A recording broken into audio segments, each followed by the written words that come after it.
this guy Luttrell every morning. Hey, Luttrell, are you really there, or is your machine pre-programmed, and you're really out sleeping somewhere, walking the dog, or doing something else? Because every morning you say good morning, and every morning we say good morning back at you. We wanted you to know that we noticed, and we're grateful to you. Hey, keep an eye on it. Good morning, everybody. It's Law and Legitimacy. We're back front, center, and the middles and sides of us as well. But here we are every morning at 8 a.m. and we're here this morning to tell you as we start today what to keep an eye out for. Stewart Rhodes of the Oath Keeper. Good morning, Jacqueline P. Last time I saw Jacqueline P., she was 3 drinks in. It was around midnight, but we were in a public location. She came out to see the comics routine out at Mohegan Sun last week. Thank you very much. Get it, Jackie P. Yeah. It was great to see her. She and her husband took a lot of ribbing from one of the other acts, but I'll let her tell you about that sometime. I am addicted to looking for the show at this time. Love to read that. So Sentencing Watch, keep an eye on the Stewart Rhodes sentencing of the Oath Keepers. You will recall late last year, 5 Oath Keepers went to trial for seditious conspiracy. 2 of them, Stewart Rhodes and his lieutenant, as it were, Kelly Meggs, were convicted of seditious conspiracy. The other defendants were acquitted of that charge, but convicted of other conspiracies. The government filed sentencing memoranda in the Oath Keepers case as to Meggs and to Rhodes, and they asked for very, very significant sentences. Stewart Rhodes, they asked for 25 years. I don't recall what the number was in Meggs. In the Rhodes case and in the Meggs case, they did so by way of asking the court to enhance the sentencing by making a finding that they were engaged in terroristic activity. And this, so under federal sentencing law, there is a cookbook. It's called the Sentencing Guidelines, and the guidelines establish the rules that come up with a presumptively reasonable sentence. A judge is obliged to consider the guidelines in imposing sentence, and if the judge decides to give a non-guideline sentence, the judge has to put the reasons for that non-guideline sentence on the record. You're saying, gosh, that's awfully complicated. Well, it kind of is, but it's the law. So in the Rhodes case, seditious conspiracy carries a maximum sentence of 20 years. He was convicted of other counts as well. And so the government is mixing and matching those counts, asking for a 25-year sentence to send a message to others, don't do this. Don't do this ever again. Yesterday at a sentencing hearing, Judge Mehta, the judge who will impose sentence today, apparently said on the record in argument about what the appropriate sentencing factors he can consider should be, is that it's hard for him to see not imposing the terrorist enhancement in the seditious conspiracy count. Chilling in my mind. There is a table that it makes the rounds of lawyers defending January 6 defendants of all the people who have been charged thus far in their sentences. I believe the longest sentence thus far has been 14 years. Today, I believe this morning, Mr. Rhodes will appear for sentencing. Mr. Meggs will appear for sentencing in the afternoon. Those cases should be reported, sentence imposed by day's end. My hunch is that Rhodes is going to pull something north of 20. I don't know if Mehta will go for the full 25, but when I say north of 20, maybe every bit of 20. And that will not augur well, obviously, for the Proud Boys and for some who were convicted of seditious conspiracy, including my client, Joe Biggs. There were some other Oath Keepers who were convicted of seditious conspiracy as well, and it will be chilling. And I raised this issue. I don't know if any of you out there have access to this data. I'm in the middle of a brief right now, not a lot of free time, but I'm preoccupied with the following. I believe, and I've done some preliminary research on this, that in the wake of the Civil War, within 2 years of the Civil War, a war in which 600,000 Americans were killed in violent brother against brother, I believe within 2 years of the Civil War, almost every rebel had been repatriated or otherwise exonerated. 2.5 years after an isolated riot on January 6th, we're still prosecuting people, and we are sending people to prison for sentences that people just didn't get in the Civil War era. So if anybody's aware of a study of the sentences that were imposed, a number of people prosecuted, the disposition of rebels in the post-Civil War era, I'd love to read that. that study. Something tells me that in the years to come, I'll probably write one if there isn't one, because I think there's just something off in our world right now. We haven't had a civil war.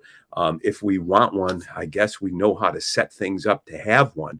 But when we did have one, we still found a way to live together and work together after unparalleled violence in the United States. To compare January 6th to that and to treat it as anywhere analogous to that is chilling. Clearly people got out of control. Misdemeanor prosecutions and in some cases felony prosecutions may well have been warranted for that day. But a jihad against those who appeared to protest that day is altogether inappropriate, and in my mind is worth fighting every step, every way, every day. So keep an eye on Stewart Rhodes, and there you have it. I predict a 20-year sentence. I was thinking about your point regarding the 600,000 Americans, and the other day I was thinking about this, and just for scale, I thought about the death toll from something like 9/11, and we're talking north of a couple of thousand American citizens, and the impact that had and the reverberations through the culture in America, and then thinking about or at least attempting to conceptualize what 600,000 people. Yeah, no, I can't imagine, especially with a much smaller population. I mean, than we have now. Hey, good morning, Bathtub Liquor. Good morning, Freedom Lover. I see you there on Rumble. Let's pivot quick. Yesterday, Mike, I all day long I was thinking about your stroke of genius yesterday, referring to ESG. Yeah, well, when you said good morning to me, good to see you again, Norm. I'm like, hey, I'm always thinking, yeah, what good taste this guy has. No, I'm referring obviously to your reference to ESG as a hidden luxury tax. Now, this morning, you've referred to this as a developing thesis. ESG policy is a hidden luxury tax on Western triumph. There's an awful lot in there, but here's what I came away with, Mike, and I'd love to hear your thoughts on this as we flesh this out. I don't think we study economics enough, and I think it's time to return to an economics textbook and reacquaint ourselves with supply, demand, reacquaint ourselves with the notion of utility, of a utility function for individual consumers, and then of how markets work to distribute goods and services that are created by individual entrepreneurs and people working in a marketplace to increase value for their community. I'm not talking about values, what you do in your free time. I'm talking about how you interact with the physical world. What makes it possible for you to get by? Roads, schools, goods and services, education. All of these things are bounded by economic factors. And one thing that economics talk about is scarcity. There is a scarcity of resources, and markets determine how we distribute them. And as you and I approach and engage in the world, we engage on the basis of a marginal utility. In other words, for each individual act that we undertake, we at least implicitly make some sort of calculation that the act we're taking will increase our utility at the margin. We're doing this because it's good, and because in general, it will increase our utility function, our sense of efficacy in the world. I get all that. I think we've gone, and then, so chapter 1. Chapter 2, talk about Maslow's hierarchy of needs. You get up in the morning, you got to attend to that bathroom stuff. You got to, do what you got to do. You brush your teeth, you comb your hair, you get something to eat, you put some clothes on, you greet the wife and kids with something, or the husband and kids and pets with something like alacrity, and then you go about your day. Like alacrity, I love that. But the point is that and in the course of your day, if you're lucky, you can provide for everyone. You can meet your basic needs, and then you look for something called self-realization. At the very apex of the pyramid, there is this notion that somehow we actualize a vision of ourselves and become fulfilled. Now, of course, heresy says that that's possible on a sustained basis in the world. The genius of Augustine and of the Christian tradition and the Judeo-Christian tradition is the notion of a broken world, that somehow when we become gods unto ourselves and seek to realize ourselves at the expense of all else, that becomes sin, and that there is a need for grace because we're all flawed instruments. I get all that. Chapter 3, our era has gone crazy. We have somehow corrupted economic doctrines by adding to every exchange this ESG component, which is a drag on the market and is inefficient, and therefore it seeks to increase the utility for some self-realizers at the expense of everyone else. And we're trying to sell to everyone else the idea that if we make the outliers feel good, we'll all feel better. And every year there's a new class of outliers demanding self-realization, and our economy becomes more and more exhausted. Chapter 4. We have an era of scarcity. And that scarcity can be reflected nowhere quite as clearly as along the southern border. People are flocking to the United States because, for all of our faults, we remain a destination nation. We have a good life. We have a good set of institutions. We have good values. We have an economy that, even though it limps along, it thrives by contrast to what goes on in most of the rest of the world. And so people in need are coming here, and we are saying, in an ESG context, oh, come on in. There's plenty for everyone, but we know better. And so is it time, finally, in 2024 to recalibrate politics and say, let's talk about basic factors. Let's talk about markets. Let's talk about social utility. Let's talk about the cost of each and every transaction. And let's talk about whether we can afford the ESG universe that we have suddenly imposed upon ourselves in the form of wokeness, political correctness, social justice, and the need to impose an additional cost on every transaction for the sake of redistributive justice, for the sake of a vision of a society that is diverse, equitable, and inclusive, where everybody gets to be declared a winner. That's just not realistic. That's just not the real world. And so, Mike, yesterday in our discussion of this, I think we stumbled into it in a backwards sort of way. We were talking about the debt ceiling discussions, and whether they were going to break down and whether the federal government was going to be adequately funded going forward in the short term. And we went from there into a discussion of Vivek Ramaswamy's a hedge fund or equity capital fund, and its commitment to non-ESG investment, because it was seeking to eliminate an additional level of cost that was a drag on the market and made it impossible or not possible for the economy to function at an optimal level, assuring utility for all. And I don't know where we ended up, but all day long in the back of my mind, I thought, man, that Boyer, he was on to something yesterday. So pick up the ball and run with it some more. Teach us, Mike, because there's something going on in the world, and we have an opportunity, I think, to help reframe political discussion away from identity, away from authenticity, away from a false conception of values, the froth on the beer. We can focus on the ale, and we can focus on what makes the world work, which is what we drive, what we eat, where we live, and how we earn a living creating things that we exchange for value in the market. You can say, oh, you sound like a capitalist. Hey, what do you think brought you the world you're living in? That's right. That's right. And that's what I refer to when I say Western triumph, right? And I'm not talking just about the United States. I'm also talking about the whole of Western Europe. And we have to acknowledge the role that the British played in the formation of the colonies, and then our recognition of new opportunity way back before any of us were even a twinkle in someone's eye. Now, you started by saying that we don't really know enough about economics as a nation. And I think that I can agree wholesale with that for one key reason. The light bulb for me economically turned on while I was in law school as a 3L, not as a 1L or a 2L, but a 3L. And it was while I was taking an elective course called Law and Economics. And that is where I found Adam Smith's Wealth of Nations. It's where I finally was introduced to the 5 perfectly competitive market conditions. It's where I was introduced to the notions of the Sherman Act and what we do from an antitrust perspective, the notion of the invisible hand, and the interplay of artificial constraints on markets to ensure that there is an integrity of the system itself, but also understanding there are excesses on both sides. In a free market system, there are exploitative actors and exploitative presences that will shift the entire macroeconomic landscape, if not curtailed. And on the other end, you can overregulate a market. So we can see that through a partisan lens, Norm, and we see it all the time. The Democrat platform often refers in a pejorative fashion to deregulation when referring to the Republican side of things.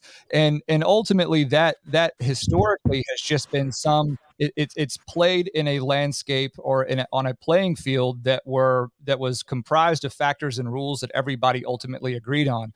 The reason that I talk about ESG and I refer to it as a hidden luxury tax is because I perceive this now as some sort of injected variable on top of the macroeconomic landscape for Western nations that no one within the elite framework has acknowledged to the masses to say, this is going to affect you, whether you can recognize it on your tax returns, on your business's balance sheet, P&Ls, or within your stock portfolio.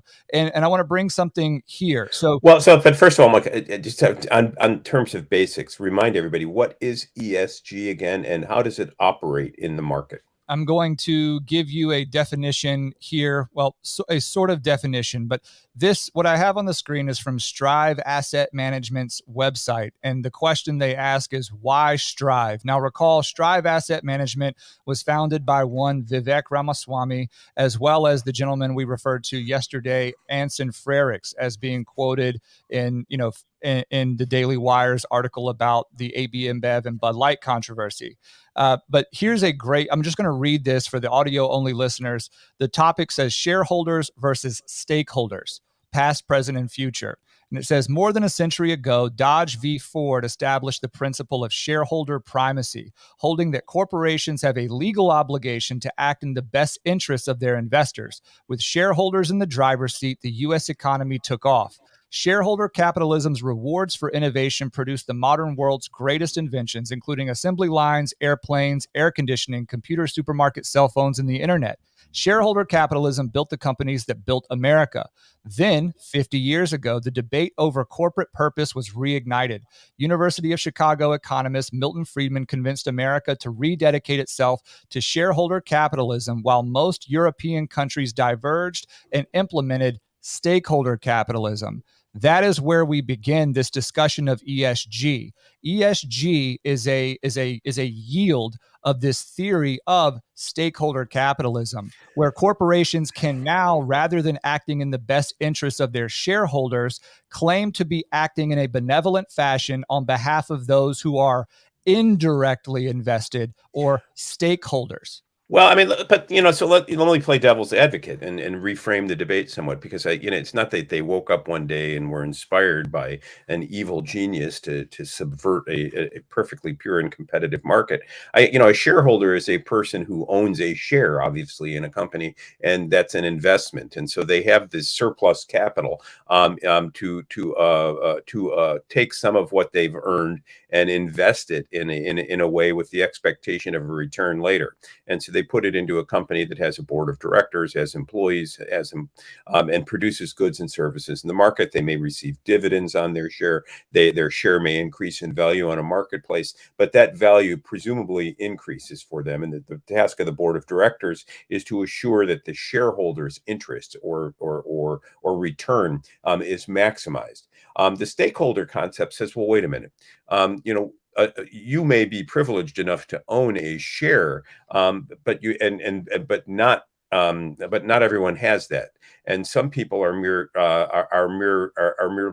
passive in the market, but they have a stake in the world that the market creates, and therefore good corporate governance assures not just an adequate return for shareholders, but a world that's habitable for stakeholders. What's wrong with that perspective?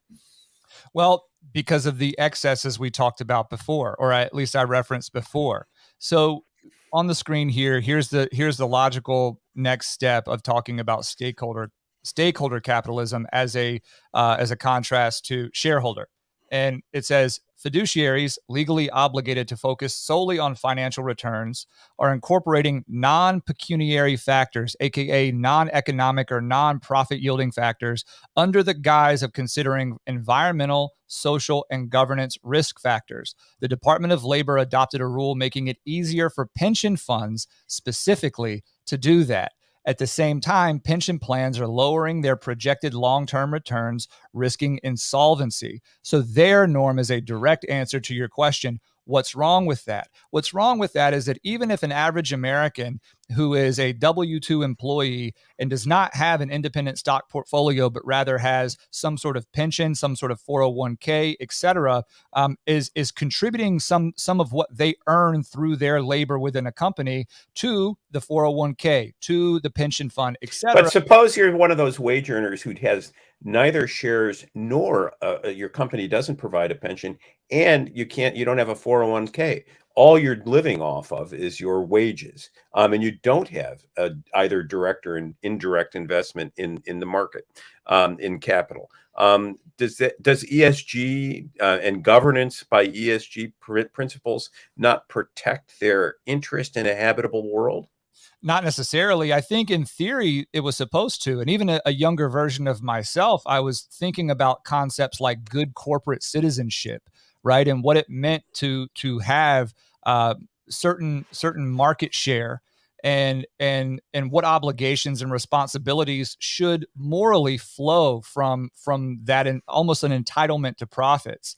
But what we've seen is that inertia, the energy around that, was very popular, and now it is being wielded as a tool to vacuum up even more profit, but not in an ultimate way to reinvest it or return it back to a better version of the market or the corporate landscape itself, but rather to line the pockets of those who are at the top and give even less to those who are buying the goods and services that underpin the economy itself. And that is, So so go ahead, Norm. Sorry. No, so I mean that would have to be. I mean, to me, that would be subject to a case by case analysis. The broader perspective, I think, is the notion of an elite setting values independent of markets. And I think what we're seeing with respect to the Bud Light thing is, this was a governance body that concluded that from an ESG perspective, it needed to be more inclusive in its marketing efforts, and therefore it said, we're gonna have trans beer, I guess, whatever it is they were thinking, that passed for a thought. There it is, and the market reacted. And the market reacted not so much in terms of shareholders, but in terms of consumers. And that populist impulse demonstrated a certain factor in the market that punished the corporation for embracing values that the consumers didn't respond to. And it's a powerful case study about where ESG can go wrong when the elites seek to impose or on consumers a vision of the good that consumers don't want. And I think it represents a failure of ESG, a tipping point, perhaps failure of ESG, where what we're seeing is, it's one thing for an elite to determine what is good, true, and beautiful, and to commit to only selling those things that are good, true, and beautiful. But if the people that they're selling it to don't agree, those sales will fail. And so what I like about the Anheuser-Busch, in the Bud Light backlash is this is effective populism. And basically the market is punishing an ESG purveyor. What I see Vivek and his firm saying is, there are excesses to ESG. I mean, for example, I don't think we want a company selling tobacco products to children, but yet we can address that through general legislative barriers into entry into that market, penalties for attempting to do so, regulatory matters. When you and that may be it may be that's the way to do it, because I see a lot of fears in the populist movement about collectivization, about a global elite attempting to tell us how to live. You're going to learn to love grasshoppers, eating grasshoppers instead of hamburgers. You will own nothing and you will be happy, according to Klaus Schwab and the World Economic Forum. And I think that people in quest of a sense of significance are saying no, their utility function isn't being met by that. And this is encouraging. And I want to find a way to get the presidential candidates to begin to talk politics in these terms again. Because populism isn't angry. People aren't filled. There's no such thing, in my view, as hate speech. People are afraid of things, and you hate what you fear. Populism isn't to be feared. The market is to be managed on behalf of people. People have interests. People have a set of utility functions. Our politicians need to get away from these fabulous abstractions from Mount Olympus and talk to people where they live, because where they live on the street, they're afraid about what's becoming of their communities. And ESG is one of the things they're afraid of, because they're being sold a vision of a life they don't want to live. Right. Well, in environmental, social, governance, right? Those are three categories. And really what we're talking about right now, Norm, seems to be almost purely social, right? So in the two Mm-hmm. examples that I have, the one is from the government side of things, the Biden administration announcing the rule where mortgages are now going to be regulated in a different fashion. And those who have poor credit scores are going to be afforded some levers up. And those who have done everything right by the objective books, who have great credit, who deserve mortgage and rates that are in line with their reliability as a borrower, are going to be punished. Right. That's one And we version. see that. We see that coming. We see that coming under the Bush administration's new, mortgage regulations. I mean, basically, if you've got a good credit rating, you're Biden. now I don't know required to Biden. I don't know about Yeah, Bush. Biden. Yeah, sorry about that. I can't. Jordan and Biden is Smith, such a they both seem to no. like It's something Bush was informative. no. Bush was alive. Biden. Biden. In Jeremy Bentham. In the British Museum, Jeremy Bentham, the famous British utilitarian, is apparently there in mummified form, and every year they take him out and march him around the museum. That's how I feel about Biden. He's Bush and by he's Bush. He's Bush in a corpse. But I want to see I want to see presidential politics become about this. Obviously book banning and trans this and everything. These are just epiphenomenal sort of canaries in the mine shaft. Really, what we are talking about and what we need a presidential candidate to talk about is community. Do people feel a sense of efficacy where they live? And where they live is in a market of individual exchanges on a day-to-day basis, where they are making decisions in light of their own perspectives, their own utility functions. We've gotten away from talking about the basics. We've got to get back to it. And so I see what's his face, DeSantis, threw his hat in the ring last night. And is DeSantis an answer, or is DeSantis yet another distraction? Well, so I asked the question, what is signal versus noise when it comes to DeSantis? And I think for those, watching, listening, who tuned in, we'd love to have your input on what you thought. My overall takeaway, and I think I tweeted as much, was that was that DeSantis appearing on Twitter Spaces with Elon Musk to announce his campaign for president in 2024. That was an unqualified success. And I say that from a perspective of Twitter as a platform. And I also say that from a perspective, Norm, that you were just offering about presidential politics and how we are going to begin reframing and reforming the subject matter of these conversations. Hey, Go ahead. I want to acknowledge a new listener. I didn't mean to cut you off, Mike, but I saw the clock. We're running clock. Critical Thought is new. He says, just found you all, digging it, following now. Critical Thought, you obviously have some sort of bugging device in my home, because what you didn't see this morning as I was having my coffee is I had Thomas Sowell's book on a table on economics, and I'm thinking it's time to read that. I bought it several years ago, and during the pandemic, it was on my list of 17,000 things to read. Only about 1,000 of them got read. But Critical Thought says Thomas Sowell is a Milton Friedman you'd actually want to kick with. So Critical Thought, you just pushed me over the edge to the tipping point. I will start working my way through that book today. Thank you. Stick with us. We do, Mike, I cut you off. I love Thomas Sowell. So critical one thought. Welcome to the club here. Thank you for being here, and thank you for making that observation. But anyhow, where were you, Mike? I didn't mean to cut you off on DeSantis and Twitter. I see he got panned, that there were some technological difficulties, and Donald and the mump, who obviously referring to Donald Trump, was ridiculing him for that. I mean, hey, DeSantis is going to run a clinical campaign. And what does that mean? He is going to have very concise, disciplined messaging. He's going to play mistake-free basketball, as they say, right? Well, he didn't come out that strong last night. He lost. I'm not talking about rhetorically strong. I'm saying that he is going to have well-rehearsed talking points. He's going to not be led off base or astray. He is going to do this, and it's going to be effective in terms of his polling. So I'm not saying that I was, just over the moon at the substance of what DeSantis was saying. But what I am talking about specifically is what an unqualified success it is for Elon Musk to have purchased a platform like Twitter. And for the 2024 election, hot off the heels of some of the hottest contested election in American history, and the threat of growing censorship, the involvement of American law enforcement and security interests here domestically and abroad. We've seen the involvement that they've had on these various social platforms. What you think of DeSantis is irrelevant for purposes of acknowledging that what happened last night. I think almost 3 million people have listened to some part of that Twitter Spaces. That exceeds far and above what major networks, cable networks, can do. And for that purpose, Elon made it a point to say that Twitter strives to be the beacon of free speech in the world. And this may be the introduction that we've needed to something new, to your point about reframing or restructuring what these presidential politics are all about, especially during election season. Well, I'm going to have to take a look at him. Lawyer Will, I see Lawyer Will is boosting Soul as well, and inspiring us to read it. And of course, Lawyer Will, you may or may not be aware of the fact that Mike and I had a conversation about you yesterday afternoon. We did indeed.